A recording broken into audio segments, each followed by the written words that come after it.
Good evening.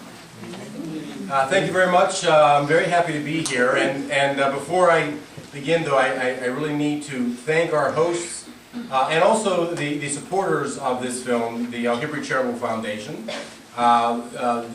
It's an amazing foundation, as you all know, that's been doing all kinds of incredible work, supporting really the cause of peace and understanding around the world. And so I think we all should give the foundation, our host this evening, a big round of applause for all the great work that they do.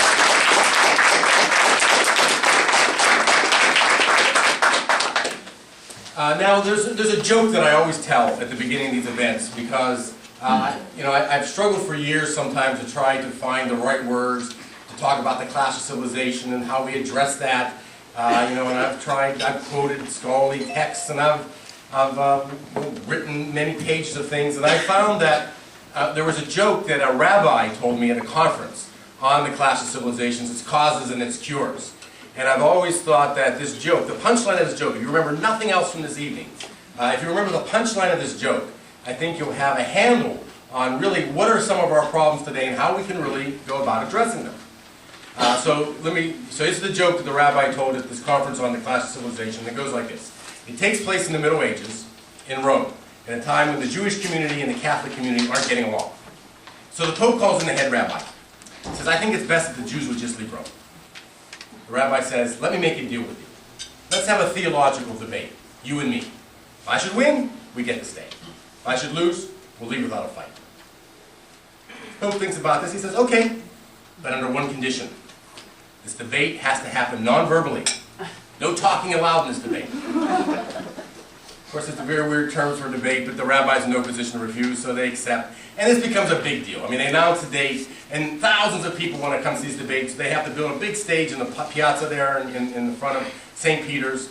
The morning the debate arrives, the rabbi comes up one side, the Pope comes up on the other, and the debate begins. First, the Pope puts up 3 fingers like this.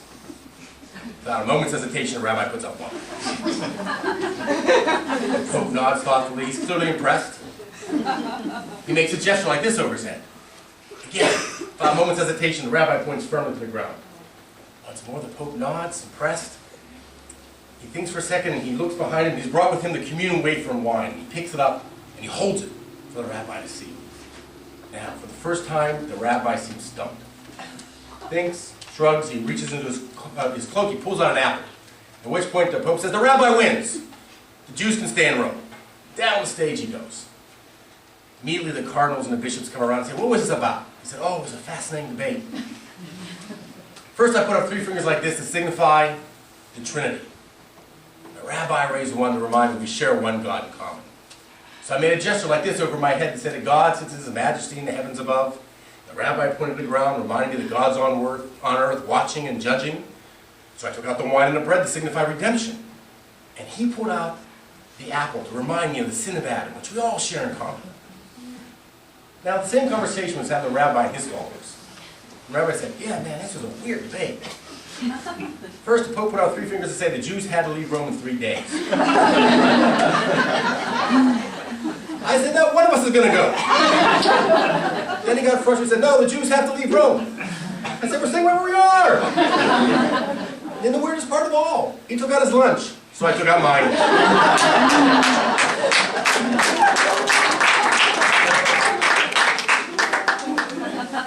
I love that joke. Now, what the punchline of that joke, as the rabbi had then explained, really tells us is this, that we're not facing so much a clash of civilizations, as we're facing a clash of misunderstandings. We don't really understand each other's histories. We don't understand each other's symbols, each other's ideas, and each other's experiences. And in real life, of course, in this joke, there's a comic result of that clash of misunderstandings. But in real life, that clash is often tragic. And one that we've been living with the consequences of in many ways for the last 8 or 9 years. Misunderstanding so much that has to do with the Muslim world.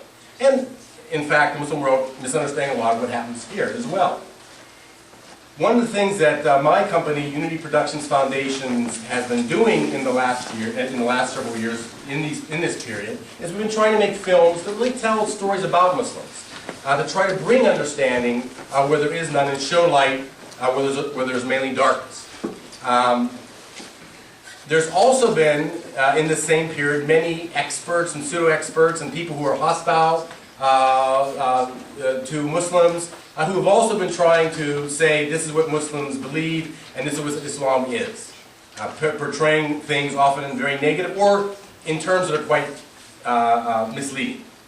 So when we found out that the Gallup people were doing a first ever world poll of Muslim public opinion, for the first time revealing not just what experts and pseudo-experts and politicians and pundits and the late night comics want to say about how Muslims think, but to really show what Muslims really think in their own words through a scientific, quantitative polling that we've become used to. We knew that this was a film that we had to make and something that we had to get out to a large public.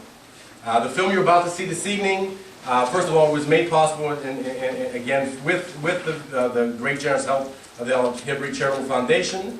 It had its world premiere in June with former Secretary of State Madeleine Albright delivering the keynote address. Since then, it's begun its PBS run.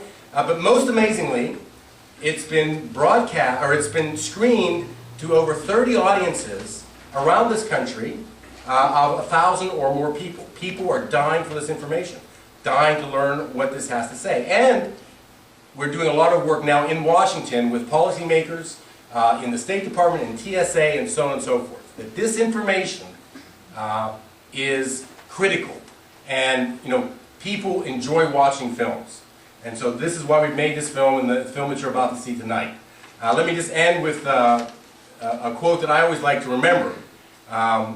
And it's from Dr. Martin Luther King Jr., who once said that darkness can't drive away darkness. Only light can do that. And I hope that you all find some light tonight in learning what a billion Muslims really think. Thank you very much.